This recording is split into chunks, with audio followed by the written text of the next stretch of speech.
Amigos, ¿qué tal? ¿Cómo están? Espero que se encuentren muy bien. Vamos a ver otro pequeño biotest.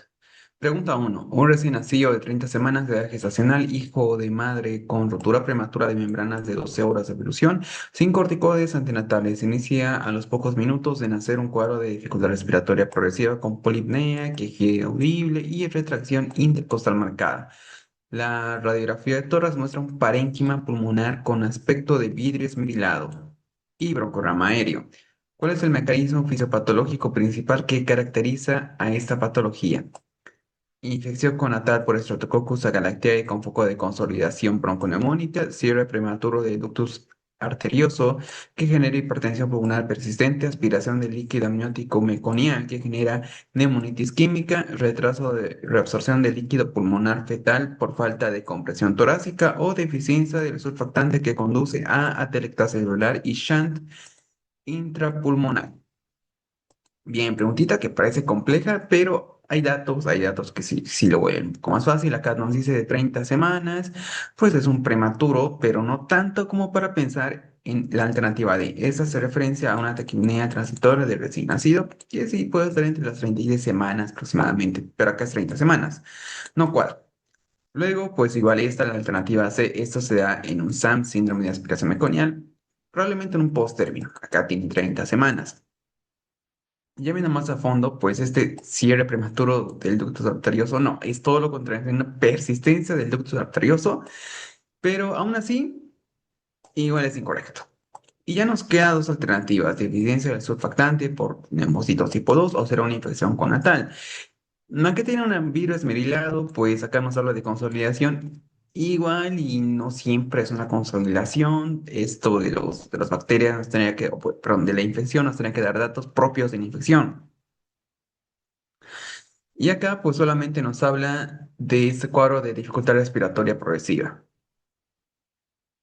Tal vez si nos dijera algo de fiebre, directamente algo, un proceso séptico, tóxico, sí podríamos pensar en la alternativa A. Pero al decir solamente este cuadrito de dificultad respiratoria, muy probablemente sea la alternativa E, deficiencia del surfactante que conoce atelectasia alveolar y shunt intrapulmonar como la alternativa correcta, igual y puede ser la alternativa A, pero pues como que faltan cositas y sí, es la alternativa E, nos habla de un síndrome de distrés respiratorio de neonato prematuro, se debe a deficiencia del surfactante producido por los neumocitos tipo 2, esto provoca el colapso alveolar, o sea, la atelectasia, y la aparición de shunt intrapulmonar.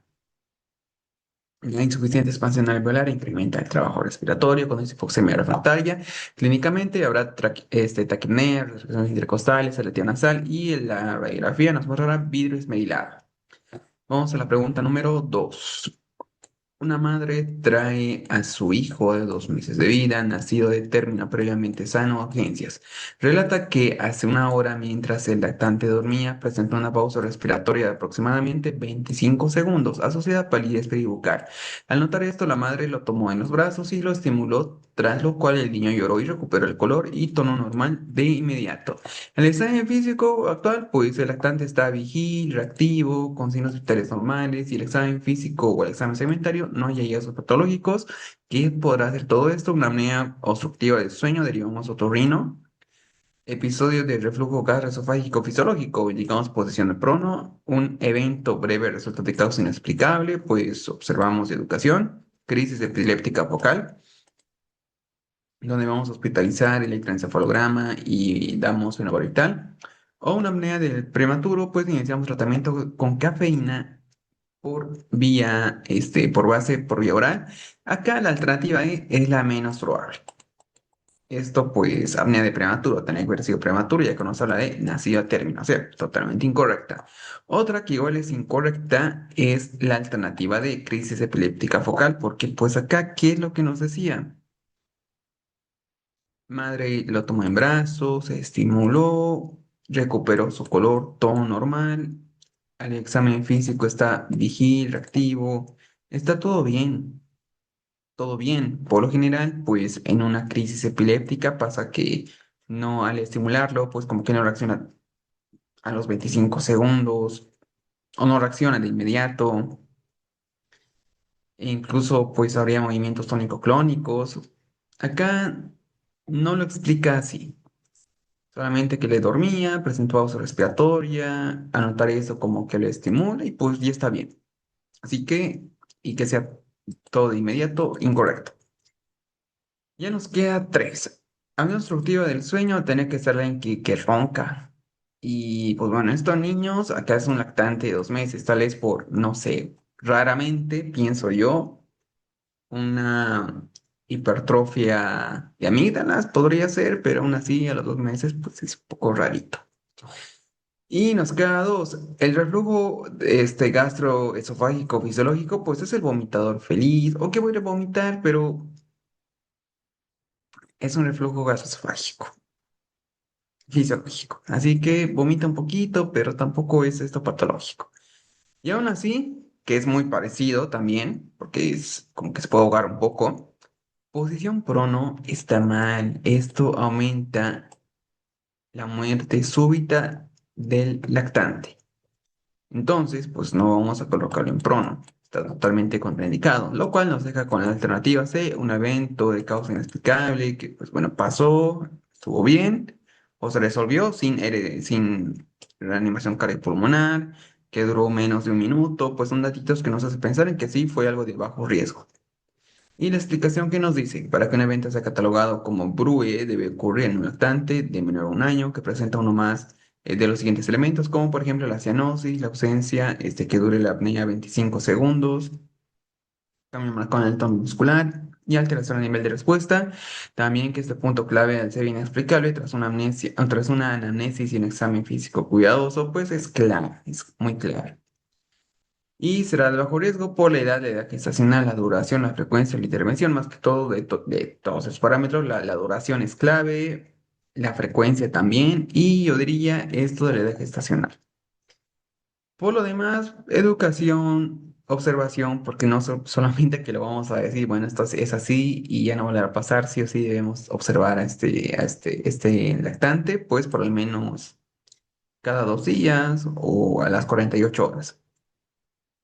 Vamos a la pregunta 3. ¿Cuál es el estándar de diagnóstico para estenosis de arteria renal? Tomografía axial computarizada, ecografía Doppler renal, prueba de esfuerzo, angiografía renal, resonancia magnética renal, prueba de esfuerzo no tiene nada que ver con una estenosis de arteria renal. Resonancia magnética renal, pues podría ser quizás Ah, en caso de que haya, o sea, una tasa de filtrado glomerular muy baja, de que haya contraindicación a la radiación, pensando en su alternativa correcta, esta tal vez como de segunda línea, por alguna contraindicación. Angiografía renal, ecodoppler renal o tomografía ecodoppler, pues sí, es buenísimo, pero como gol estándar no, sería el inicial. Y nos queda tomografía o angiografía. La tomografía es muy buena, que nos va a ayudar, pero tiene mucha esto de la radiación. Igual, si hablamos de estenosis renal, probablemente tenga una enfermedad renal, probablemente. Así que no tenemos más contexto, solamente nos habla de estenosis renal. Podría ser la tomografía axial computarizada, pero aún así mucho, pero mucho más sensible y específica es la angiografía renal. Y esta pues sí es su gold estándar de la estenosis de arteria renal.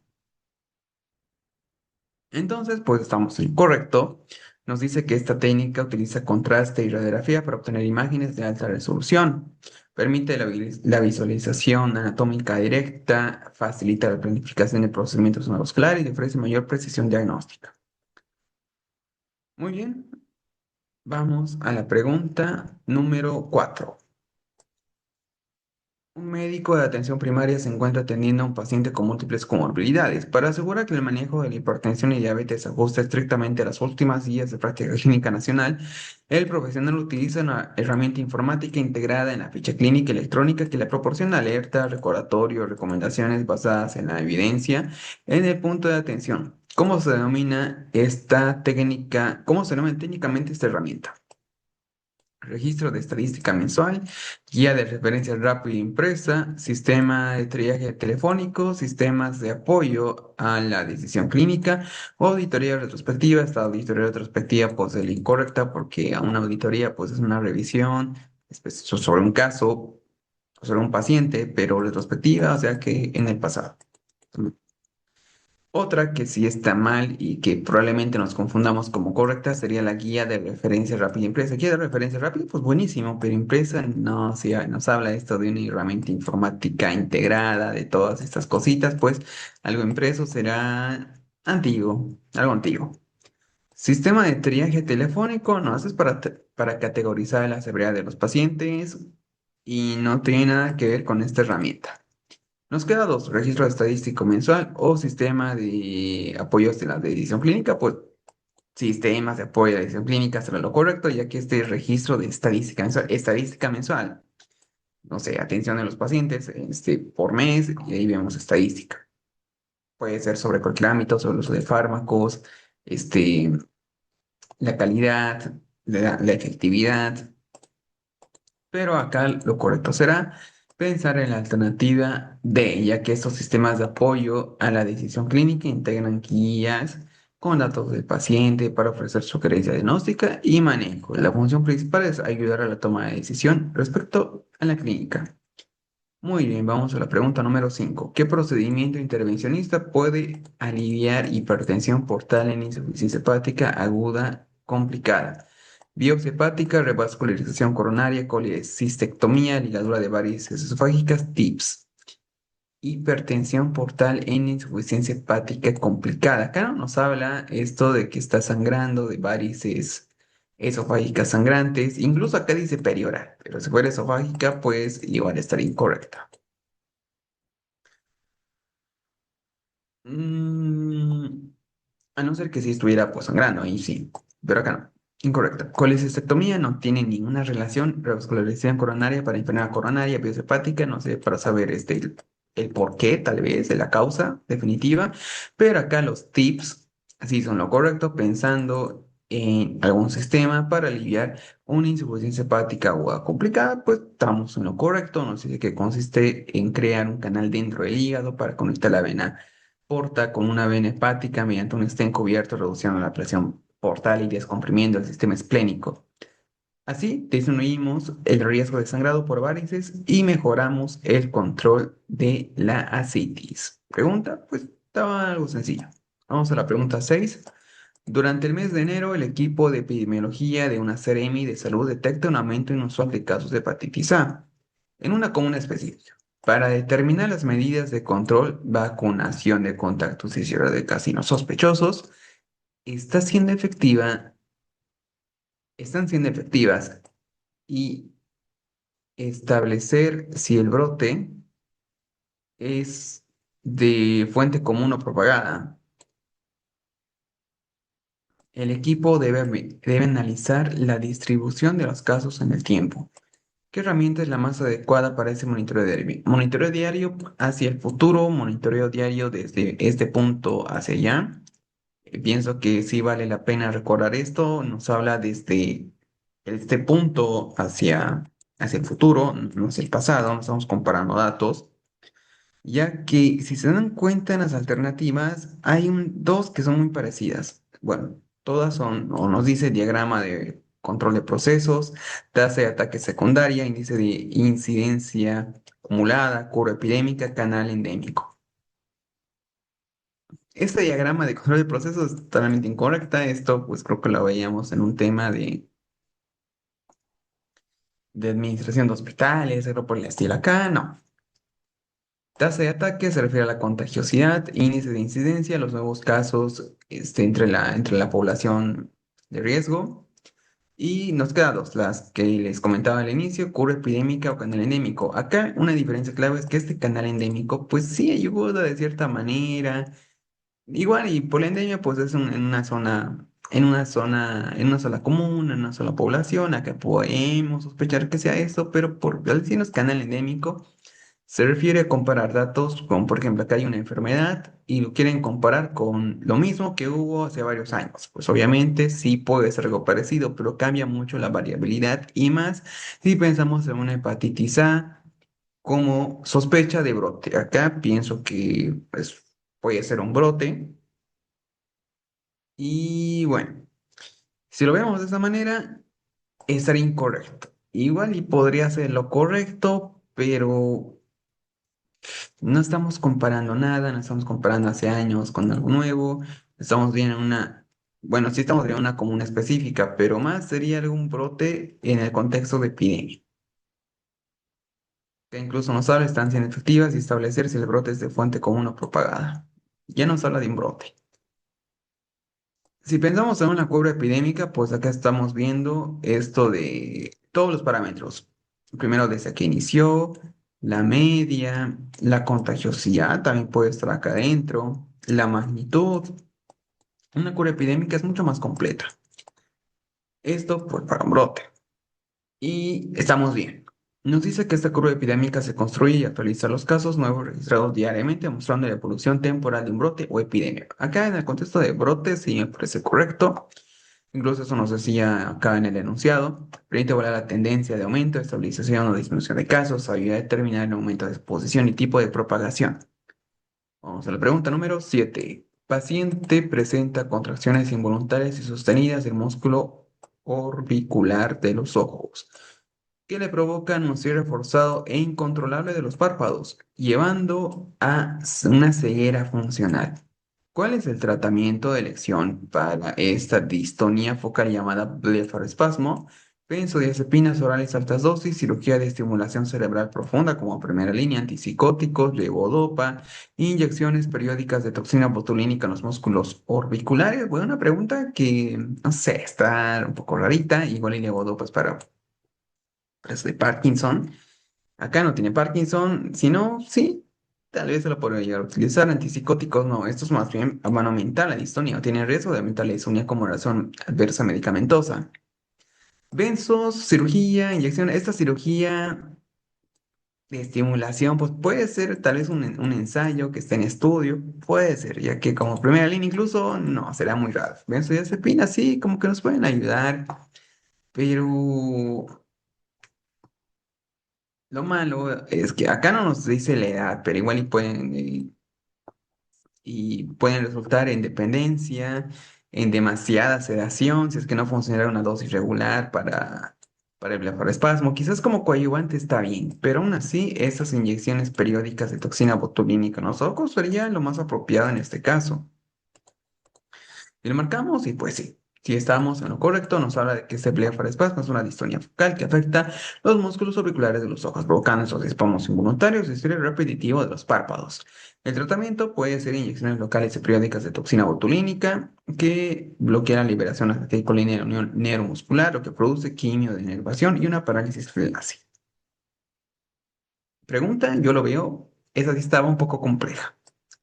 Vamos a la pregunta 8. ¿Qué fármaco hipofosfatémico se usa en enfermedad crónica, beta bloqueadores, metformina, diurético tiacídico, quelante de fosfato o IECA? No, esta pregunta está súper sencilla. Estoy seguro de que nadie se va a equivocar acá. Un IECA en índole nacional convertido de angiotensina. Está incorrecto. Beta bloqueadores alfa 1, alfa 2, metformina. Un hipoglucemiante, antidiabético, diuréticos, tiacídico, un diurético, pues lo correcto será quelante de fósforo como alternativa correcta. Igual y pues sí, es el único hipofosfatémico. Recordemos que los YECA como que están relativamente contraindicados en la enfermedad crónica. Lo mejor es ver o poner una balanza si le va a servir o le va a hacer daño, porque inhibe la enzima convertidora de angiotensina. Al hacer esto, pues va a disminuir o alterar este proceso y va a aumentar el potasio y va a disminuir el sodio. Y si aumentamos el potasio en una enfermedad crónica, pues estamos mal porque lo más probable es que el potasio de por sí ya esté elevado. Y bueno, ¿qué más podemos hablar de esta pregunta? Que sí es un poco, bueno, no un poco, muy sencilla. La metformina por lo general está contraindicada en el caso que tengamos acidosis láctica. Por lo general, lo mucho que una enfermedad crónica de por sí hay acidosis láctica. Pero igual, recuerden eso para la metformina y llegamos a la explicación de, nos dice que en pacientes con la enfermedad crónica, especialmente en casos avanzados, la hiperfosfatemia es una complicación frecuente y clínicamente relevante, ya que favorece el desarrollo del hiperparatiroidismo secundario. Para su manejo, pues empleará estos hipofosfatémicos, destacando los glandes de fosfato. que, bueno, nos van a ayudar en caso de hiperfosfatemia. Igual y tenemos que ver acá la dieta, que es clave en la enfermedad crónica. Pero bueno, vamos a la pregunta número 9. Una paciente de 22 años consulta por visión borrosa persistente tanto de lejos como de cerca, la cual describe como una falta de nitidez y la percepción de sombras o distorsión en los bordes de los objetivos. Refiere además cefalea frecuente al realizar tareas que requieran fijar la vista. Al examen con el agujero estenopeico, la agudeza visual mejora mucho. ¿Cuál es el defecto de refracción más probable y qué característica óptica define a la lente que debe utilizarse para corregirlo? Hacer una hipermetropía, una miopía, queratocono, presbicia, astigmatismo. Esta pregunta está difícil, pero igual tenemos cositas para ayudarnos. Pues acá astigmatismo nos dice lente cilíndrica con diferentes potencias y sí, astigmatismo es no, con la que no vemos ni de cerca ni de lejos, que tenemos bordes irregulares, sombras, distorsionado. Igual, y cuando nos habla de que es positivo el agujero estenopeico, es un viso de refracción, cualquier viso de refracción. Y pues eso nos ayuda también demasiado a marcar la alternativa incorrecta, la cual pues muy probablemente como primera incorrecta es queratocono. Queratocono no es debido a que el queratocono pues tiene esos datitos. Primero, el examen físico lo deberíamos ver. Un solo levantamiento. Igual y antecedente de los lentes de contacto, por ejemplo, mal uso de lentes de contacto. La presbicia acá nos habla de 22 años, es presbicia a partir de los 40 años. Miopía, hipermetropía. La hipermetropía es este paciente joven, igual pues de 22 años, pero que al leer algo de cerca le cansa mucho, se fatiga. La miopía se refiere a no ver bien de lejos, pero de cerca pues debería ver bien y no está referido con sombras ni nada de esto. Entonces, por lo correcto sí, está bien, astigmatismo. Nos habla de que en un ojo normal, hemétrope, pues la córnea y el cristalino actúan como una esfera perfecta. En el astigmatismo hay una curvatura simétrica. Eso provoca que los rayos de luz que entran en el eje vertical y enfoquen en un lugar diferente a los que entran en el eje horizontal. Por su fisiopatología de cualquier patología ocular es un poco extraña, yo pienso que es un poco extraña y un poco difícil a la vez. Pero se usarán esos lentes cilíndricos porque a diferencia de los esféricos, que tienen la misma potencia en todos los bordes, la lente cilíndrica tiene un eje neutro y un eje máximo de potencial. Esto dudo mucho que entre la una comas, es para saber, pero como tal, preguntar del cilindro de un lente no lo vi hasta ahora en una pregunta. Vamos a la pregunta 10. Un hombre de 29 años con diagnóstico reciente de vitiligo generalizado en tratamiento con corticoides tópicos acude a control. Durante el examen físico, el médico observa la aparición de una nueva mácula crómica en forma lineal en el antebrazo derecho, justo sobre una cicatriz reciente en un raspado accidental. Además, el paciente refiere cansancio excesivo y palidez. ¿Cómo se denomina el fenómeno cutáneo observado y qué examen sistémico es prioritario solicitar dado su cuadro clínico? ¿Será un fenómeno de Lucio? Solicitamos vaciloscopía de descarga nasal, fenómeno de Kopner, niveles de TSH y anticuerpos anti-TPO, signo de Nikolsky, niveles de vitamina B12, fenómeno de Kopner nuevamente, niveles de vitamina D, o será signo de Darrier, hemograma completo y frotis. Pregunta que sí está complejo. Acá tenemos una enfermedad autoinmune. Y si tenemos una autoinmune, probablemente ese vitiligo venga con otro autoinmune. Podría ser lo correcto esto. Igual, y nos podemos equivocar, ya que acá en la final lo que más nos llama la atención es que el paciente tenga cansancio excesivo y palidez.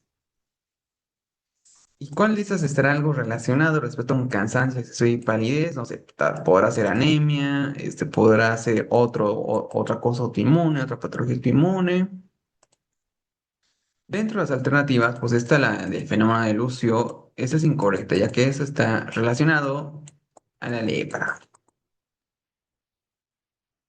El Nikolsky, igual, esta es el desprendimiento fácil de la epidermis.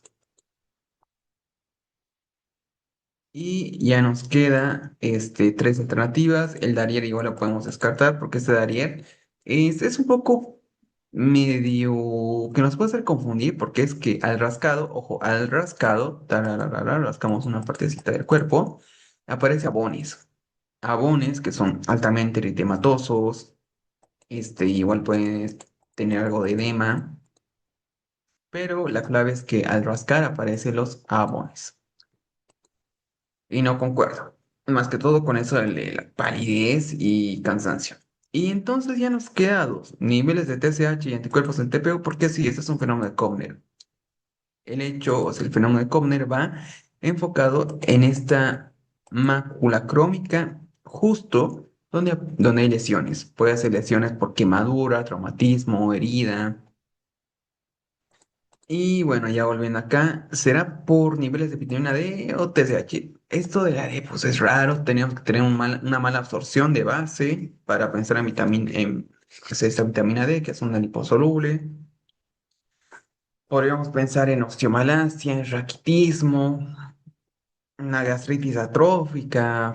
Hay muchas causas, aún así, por solamente el cuadro autoinmune, podemos pensar que tenga pues otra enfermedad autoinmune, en este caso un hipotiroidismo para pedir niveles de TSH, anticuerpos anti-TPO. Y sí, lo correcto. Este fenómeno ocurre cuando una persona con una enfermedad cutánea activa desarrolla lesiones idénticas en áreas de piel sana. Ese es el fenómeno de Comte. Pero bueno, ya más allá de esto, pues acá tenemos esto, conexión tiroidea, que es clave, con tiroiditis de Hashimoto. Bueno, casi. Nos habla de que una frecuencia hasta el 15 a 25% en pacientes con vitiligo, mecanismo, el cuerpo genera anticuerpos contra sus propios tejidos. Bueno, es un autoinmune, así que lo sabemos. Y su sintomatología, cansancio, palidez, puede ser por anemia asociada. Y igual era un diagnóstico diferencial en el que podemos haber pensado. Muy buena pregunta.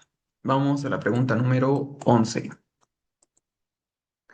Un paciente de 25 años consulta por la aparición de un exantema morbiliforme, máculas, pápulas eritematosas, generalizada, simétrico y muy pruriginoso, que se inició 5 días después de comenzar tratamiento con amoxicilina por una amigdalitis. No presenta fiebre, compromiso de mucosas, dolor cutáneo ni dificultad respiratoria. Al examen físico, el signo de Nikolsky es negativo. ¿Cuál es la conducta inicial más adecuada? Bueno, acá el Nikolsky es negativo, o sea que no es una NET, probablemente una necrólisis epidémica tóxica, en este contexto, obviamente.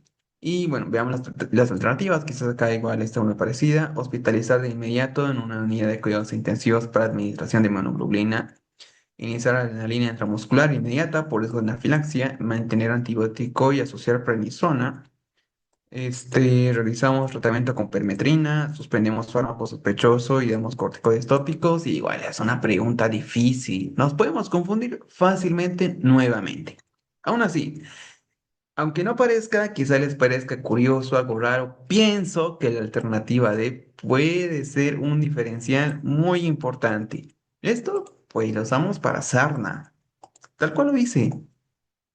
¿Y será? Bueno, acá tenemos ese antecedente de amoxi por una amigdalitis y según esto pues ya aparece un exantema morbilliforme donde tiene todo esto y ya no hay Nikolsky, la alternativa B de adrenalina pues ser en casos de inestabilidad hemodinámica la cual está mal, hospitalizar igual podemos pensar en una anafilaxia asociada donde exista angedema, donde sí necesita, bueno, empezamos Nikolsky en una NET.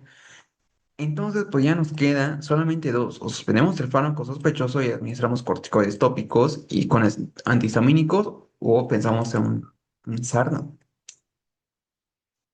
Si tuviéramos un antecedente quizás un poco rarito de paciente, no sé, en área rural, con muchos gallos, muchos animalitos de granja, puede ser, podríamos pensar en la de, ay, por más raro que parezca, por más curioso que parezca, pues sí, podemos pensar en la de. No sé, para muchos quizás vean, no, pues la D no tiene nada que ver acá. Solamente falta acá un antecedente pequeño, nos cambia absolutamente todo.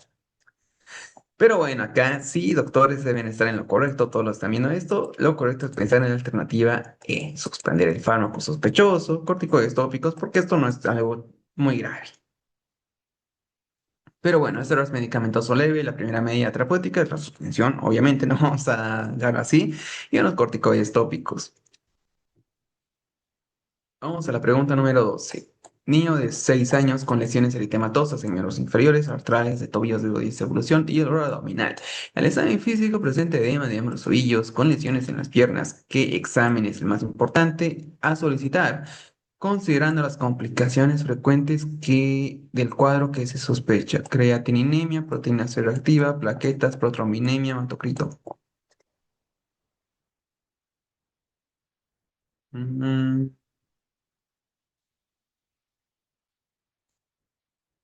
Hematocrito, pues en cualquier caso es una medida inicial, pero acá nos habla considerando las complicaciones.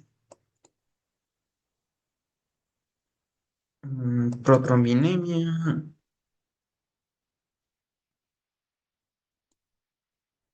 La proteína C reactiva podemos descartar porque esto solo es inflamación y pues, acá seguramente estará elevada.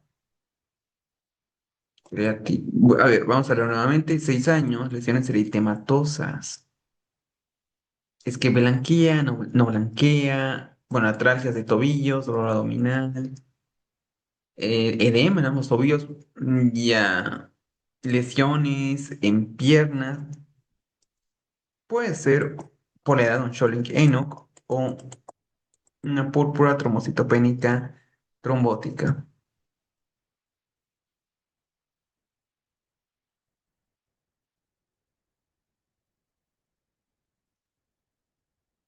Mm, Igual está raro.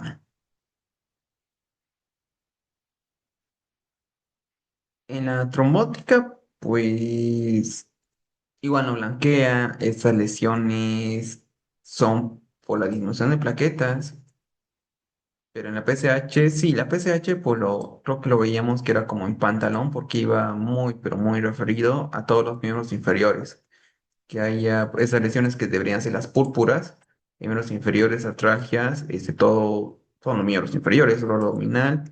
Si pensamos así, la principal complicación sería en los riñones. Si nos vamos al otro, pues plaquetas. Pero protominio, no, no. Vamos por la alternativa, pensando en un Sean Linianoc. Igual ya nos dice lesiones eritematosas, solo eso. Bueno, estamos en lo correcto, vamos a ver por qué. El cuadro clínico de púrpura palpable, no nos dice púrpura palpable, acompañado de artralgias y dolor abdominal, corresponde a un patrón típico de púrpura de Scholling-Enoch. Es una vasculitis por depósitos de IgA en la pared vascular. Los síntomas cutáneos y articulares suelen ser autolimitados por la, por- la, pero el compromiso renal define el pronóstico a largo plazo. Por eso, pues sí, se pide esto de la creatininemia. Nah, esta pregunta estaba difícil. Lesiones eritematosas, ahí sí, esas palabras sí que cambiaban todo. Vamos a la pregunta número 13. Lesiones con dolor en la cara lateral del codo que se agrava con la extensión de la muñeca. La palpación es dolorosa en el epicóndilo lateral. Si además presenta parestesias en el dorso del antebrazo y la mano y debilidad en la extensión de los dedos, ¿qué diagnóstico diferencial de la epicondilitis lateral debe considerarse con mayor énfasis? Compromiso o compresión del nervio intraóseo posterior, epicondilitis medial, artrosis de articulación número radial, lesión ligamentosa o síndrome de túnel cubital. Este cubital, pues sí es por compresión del nervio cubital. Tendría que estar afectado el quinto y el cuarto dedo. Y acá no hace referencia a ello. Dolor en la cara lateral del codo, parestesias, podría ser incluso algo neurológico. Epicondilitis lateral, bueno, podemos descartar.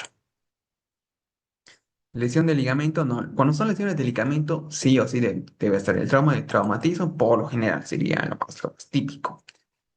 Y acá, pues no tenemos esto. Solo palpación dolorosa, que se agrava, nada más. Y nos habla de qué diagnóstico diferencia la epicondilitis lateral. Una epicondilitis medial, tal vez sea la correcta, pero este sería el codo de medial del golfista. Mm, pero esto, por lo general, no. No da parestesias en el dorso anterior del antebrazo y la mano. Debido a la extensión, no, esto ya es un poco más complejo. No sería solo una epicondilitis medial. Artrosis, no, es limitación, limitación a los movimientos, algo mecánico, del húmero radial. Sí, igual está compleja, pero por lo general una artrosis, pues no tendría que tener parestesias, esto ya solo de un lógico. Probablemente igual, y puede ser la B, una epicondilitis medial, esa sería del golfista, ¿cierto? Pero mm, está rara esta pregunta. Vamos por la alternativa, suena más por esos datitos de parestesias. Puede ser el nervio interoso posterior, porque bueno, antebrazo, mano, debilidad en la extensión de los dedos, rama del nervio radial, como que concuerda por ahí. Vamos a marcar entonces la A, y sí, vamos a ver por qué. Si un paciente con dolor lateral del codo presenta además síntomas neurológicos como parestesias del dorso de brazo o mano, pues ah, debe considerarse la compresión del nervio interóseo posterior, diagnóstico diferencial de la epicondilitis lateral. Esta lateral cursa con dolor localizado en el epicóndilo lateral, al igual que esta epicondilitis medial.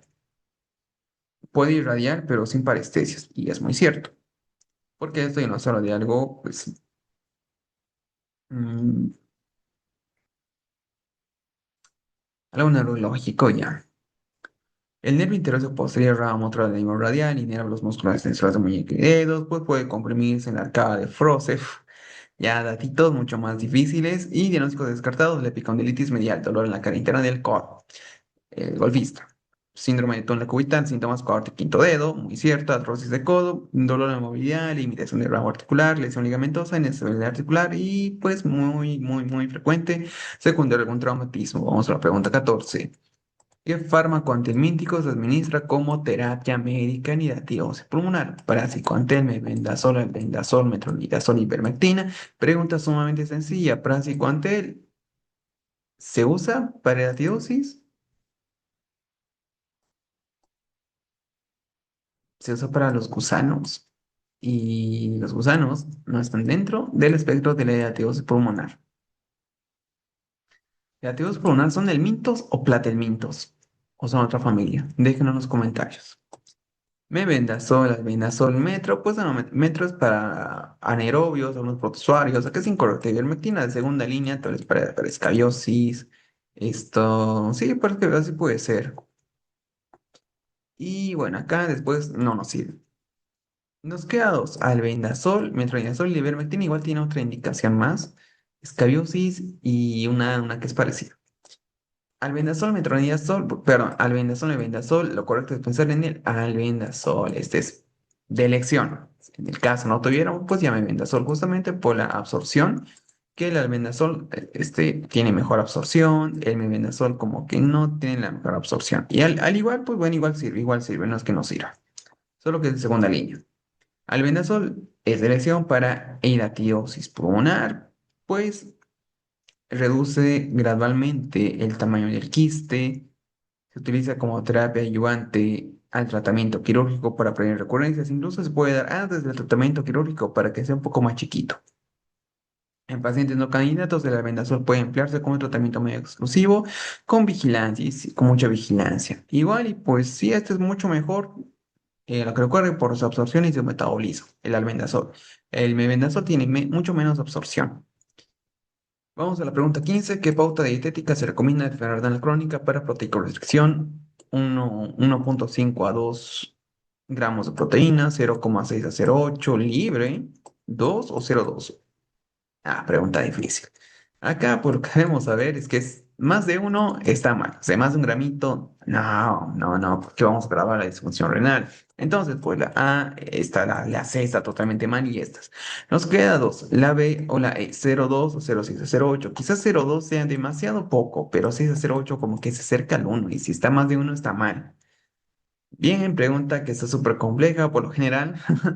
Nosotros te recomendamos, bien, podemos saber qué tipo de dieta pues será específica, será la mejor, pero acá ya la colocamos un poco más complejo. Vamos por la 02, quizás sí sea, aunque tal vez sea muy poco, pero bueno, a ver, y no,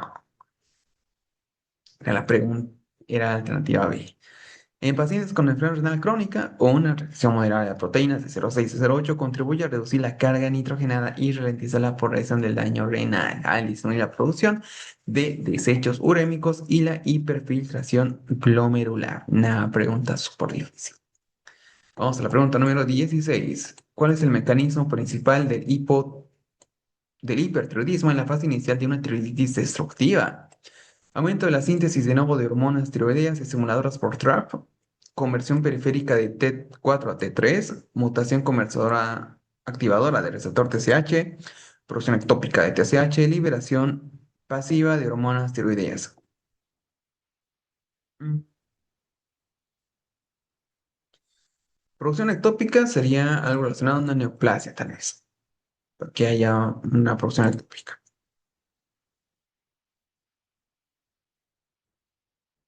Esto de los TRAP puede hacer referencia a la enfermedad de Graves, cosa que pues no sería quizás, o sí, hipertiroidismo, bueno, probablemente si esa es la correcta. Esta no, mutación, tal vez un adenoma tóxico podrá ser. Liberación pasiva de hormonas tiroideas preformadas de folículos dañados, conversión, o esta porque sí tiene que ver con la de Graves. Esta pregunta está muy difícil. Conversión periférica.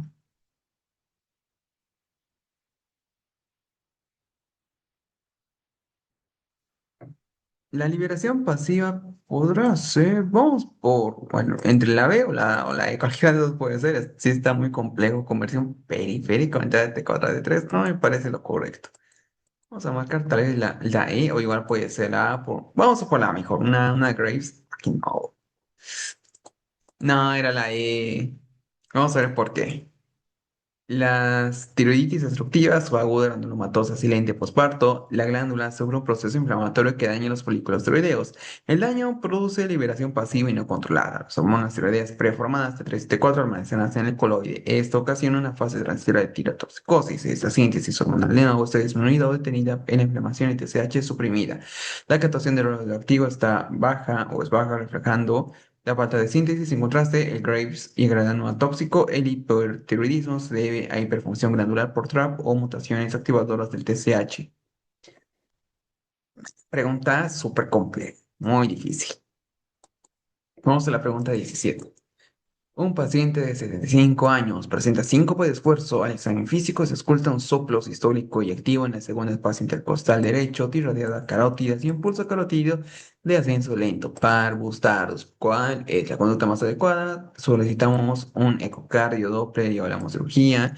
Iniciamos tratamiento con diuréticos y beta bloqueadores. Iniciamos holter para arritmias. Iniciamos reposo absoluto y control en 3 meses. O un test de esfuerzo para evaluar severidad. Bien, esto como que es un poco más sencillo. Soplo sistólico y activo, irradiada carótidas, pulso carótido, parvos pues una estenosis aórtica. Y nos habla de la conducta más adecuada. Holter, no, esto es para arritmias. Y acá, más que arritmia, no, no vamos a tener arritmias. Con esos datitos de síncope de esfuerzo, no vamos a darle reposo. Este esfuerzo está totalmente contraindicado si ya tiene síntomas. Iniciar con diuréticos y beta bloqueadores, no, con los beta bloqueadores igual está algo contraindicado, si tiene 5 por esfuerzos de 75 años, no sabemos cómo está la presión, la frecuencia cardíaca. Lo correcto será pues pensar en un ecocardiograma Doppler y evaluar para cirugía, que la cirugía es su tratamiento pues de elección.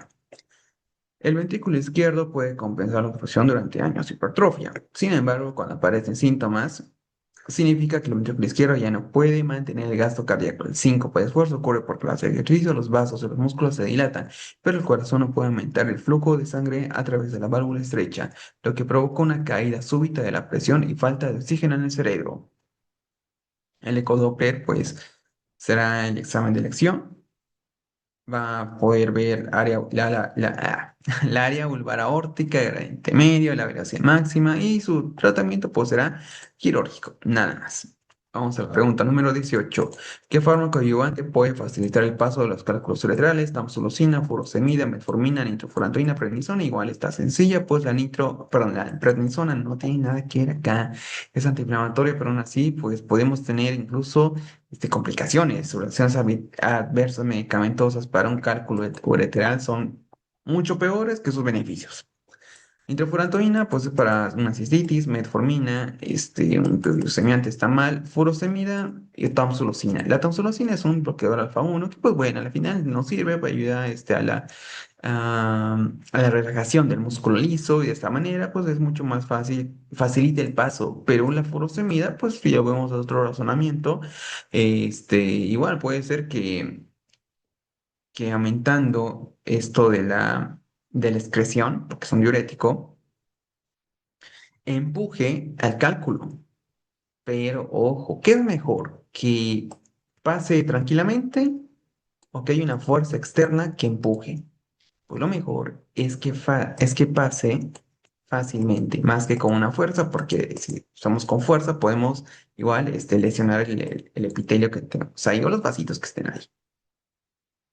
En sí, el uréter.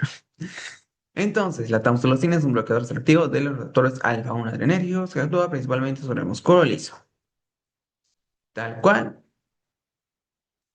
por esto, justo por esto, es de elección. Su utilización como terapia médica expulsiva en pacientes con cálculos que sea de 5 a 10 milímetros aproximadamente será adecuada.